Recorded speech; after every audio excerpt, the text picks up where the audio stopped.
At school, usually before we start our lesson, my class always usually talks and jokes a bit. It's a way of getting our brains prepared to do work. Only recently have I gone back to school in person, and reality was still sinking in. So instead of clicking a join conference button, I actually had to walk from each class, wake up earlier, and experience human contact. I was doing the same thing I always did. I sat down, got out my notebook, but that day I heard a new joke. One that wasn't funny. A joke about Hitler, followed by one about Nazis, followed by laughs, actual laughs. I was trying to process what I was hearing and how everyone was reacting. I knew people made disgusting jokes like this, but I never personally had heard one. I saw screenshots and comments virtually, but I had never experienced hearing one live. Hearing that joke made me feel like a giant rock dropped in my stomach. No one did a thing. I was ready to leave the classroom and sit in a bathroom stall for the rest of the period because not one single person did anything. So I did. I told that kid why the joke was so insanely inappropriate because no one did. No one had. The Holocaust is not taught enough, and it's not taught well either. If students knew how terrible and utterly evil the events of the Holocaust were, they wouldn't joke about it. Some kids don't even know what the Holocaust is. A study surveyed millennials and Gen Z on their Holocaust knowledge, and 63% of survey respondents did not know that 6 million Jews died in the Holocaust. 36% thought that 2 million or fewer Jews were killed during the Holocaust, and 48% could not name a single camp or ghetto established during World War II, despite the fact that there were more than 40,000 of them. Florida had one of the lowest percents in Holocaust knowledge. I was telling my history teacher how I've never had a lesson on the Holocaust, and a kid in my class asked what the Holocaust was. I'm almost done with 7th grade. The Holocaust isn't taught, and when it is, it's not taught to its full extent. Anti-Semitism is so looked over and brushed off in the real world and also on social media. With all the horrific events over the past year, people's eyes and minds are starting to open more and become aware of all the terrible things going on in the world. This includes people recognizing neo-Nazis. So some people, mostly people in the punk subculture, thought it would be fun or cool to start saying punch Nazis or F all Nazis. They wrote it on their bodies, made shirts, accessories. I even saw a teenager write Nazi fallen here on the bottom of their boot.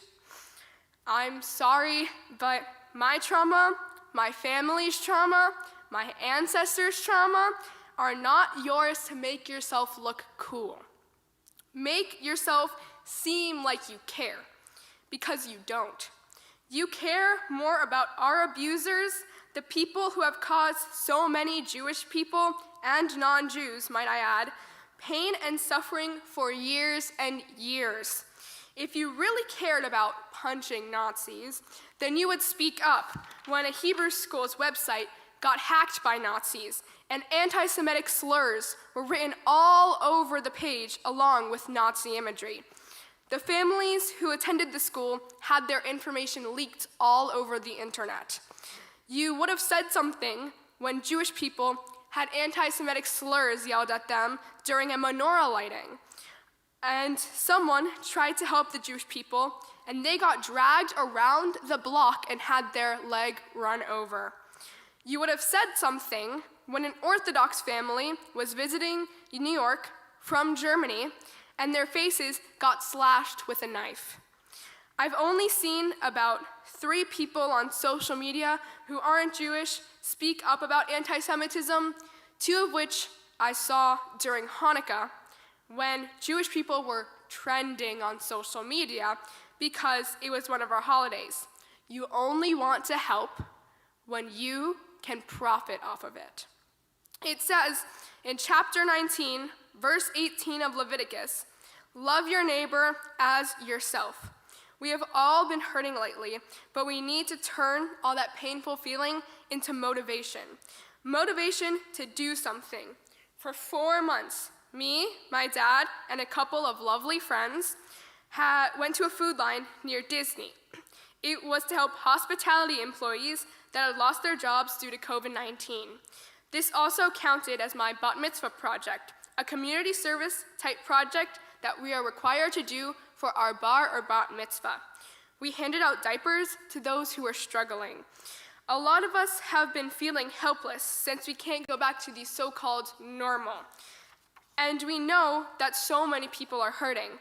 But if we turn that pain into passion, we can make such a big impact on the world.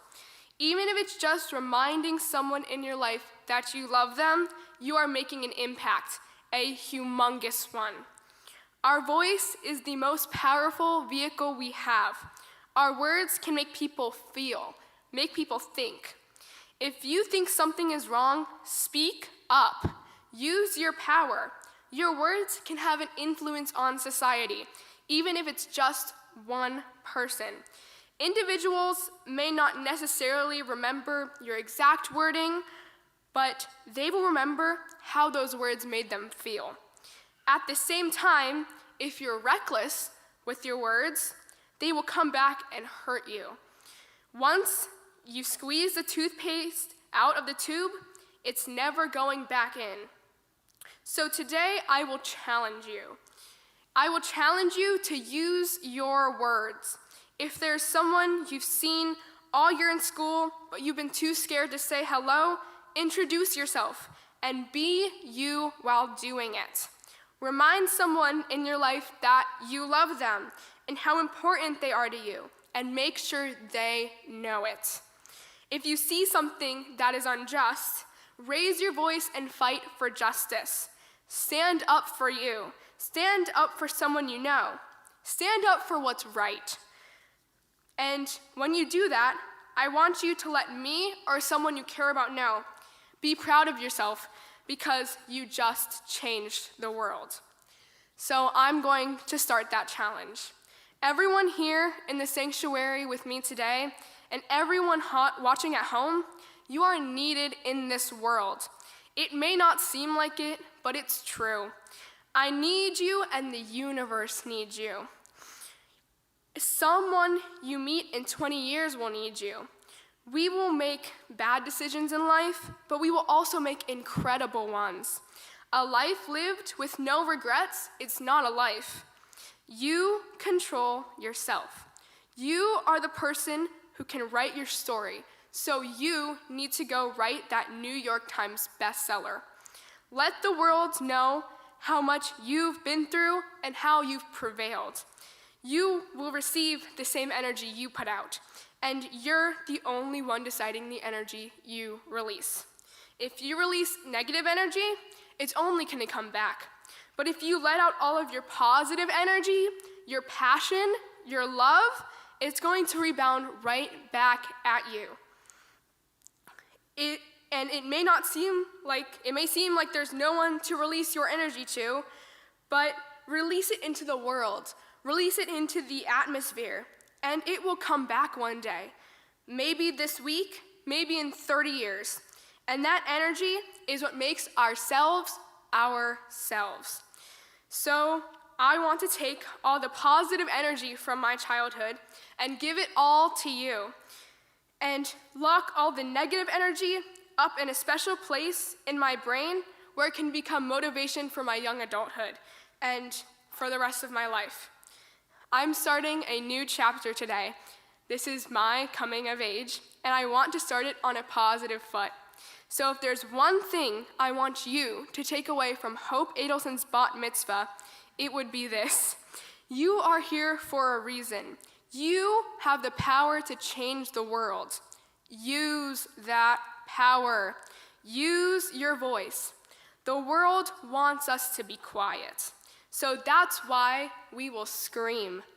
If you have something to say it into the ocean, let it evaporate, and circle the world in the water cycle so that the whole world knows.